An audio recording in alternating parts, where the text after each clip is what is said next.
Hello, my dear students. Now I am teaching you about central idea of the poem Element. It is a work of P.B. Shelley.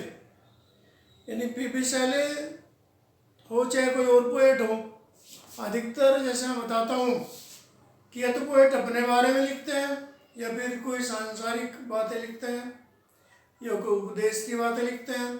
लेकिन यहाँ पर poet ने P.B. Shelley ने अपनी young age, जब उसकी young age थी उसमें ही उन्होंने जान लिया था कि अब वो मरने वाले हैं और उन्होंने सोच लिया था कि the end of his life has come, यानी उनके जीवन का अंत आ चुका है, ऐसा महसूस कर चुके थे क्योंकि बीमार रहने लगे थे, निराश भी हो गए थे। तो इन सब बातों से उन्होंने फील कर लिया था कि अब तेरी डेथ होने वाली है।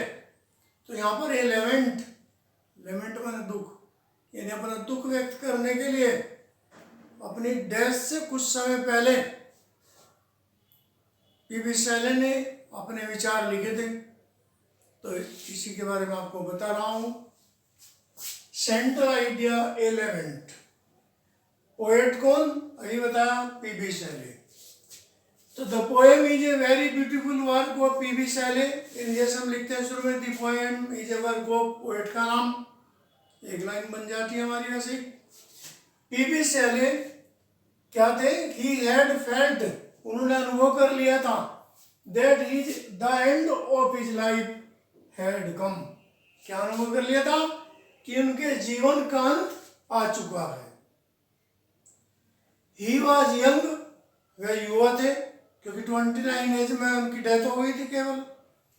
But his health had broken under the pressure of his anxieties and disappointment, लेकिन अपने जीवन में निराशा और परेशानी और मानसिक बेचैनी के कारण उन्होंने महसूस कर लिया था कि उनके जीवन का अंत आ चुका है। He was contemporary of John Keats, contemporary में समकालीन, यानी जॉन कीट्स के समय के पोएट थे। His life had been deserted by illness, जैसे भी बताया कि उनकी बीमारी के कारण उनका लाइफ, जीवन जो विरामस हो गया था, वो निराश हो गए थे अपने जीवन में। He had felt, उन्होंने अनुभव कर लिया था, the end of his life had come, कि उनके जीवन का अंत अब आ चुका है।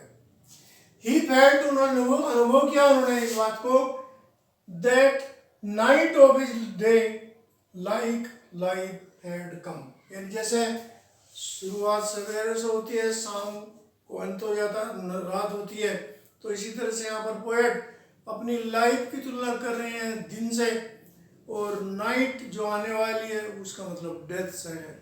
तो उन्होंने कहा कि उनके जीवन की रात्रि का समय आ चुका है, यानी इसका मतलब रात्रि रूपी डेथ अब आने वाली है, ऐसा उन्होंने अपनी इस पोएम में लिखा है। He died in the age of 29, जैसे ही बता आपको केवल 29 एज में ही, यानी he was very young, वो मर चुके थे। He had felt, उन्होंने वो कर लिया था, that his young age will end soon, कि उनकी जवानी बहुत जल्दी अंत हो जाएगी, ऐसा उन्होंने अनुभव कर लिया था। The poet uses apostrophe and metaphor, यहाँ पर पोएट क्या यूज करता है, apostrophe और metaphor का।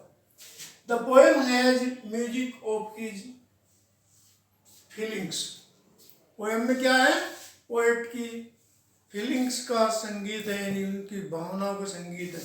तो डियर स्टूडेंट्स, जैसे यहाँ पर बताया कि एपोस्ट्रोफी, क्योंकि लाइन शुरू कैसे करी है पोएट ने, ओ वर्ल्ड ओ लाइफ ओ टाइम, यानी टाइम, लाइफ और वर्ल्ड। टाइम सब कहते हैं 9 बजे, 4 बजे, 3 बजे, लेकिन केवल संकेत में होता है, दिखाई किसी को नहीं देता। वर्ल्ड सारी दुनिया है, पृथ्वी है, इसमें आकाश है, सब कुछ है कहते हैं हम, लेकिन कोई नहीं कह सकता पकड़ कर कि ये दुनिया है।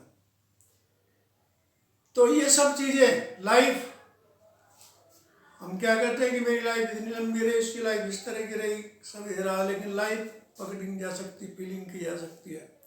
तो जहाँ केवल फीलिंग हो, जहाँ केवल एस्टिमेट या एक तरह से निराकार चीज को हम संबोधित करें सजीव मानकर, और विश्व को दक्षिण भी लगाओ तो वहाँ पर एपोस्ट्रोफी होता है। और इसमें मेटाफर भी है, क्योंकि इसने क्या कहा है, नाइट का एक तरह से तुलना की है अपनी डेथ से, डे की तुलना की है अपनी लाइफ से। तो डियर स्टूडेंट्स, यहाँ पर ये सेंट्रल आइडिया की बात हुई है। और एंड में मैं आपसे रिक्वेस्ट करूँगा कि आप मेरे चैनल को सब्सक्राइब करें, शेयर करें और लाइक करें। Thank you for watching.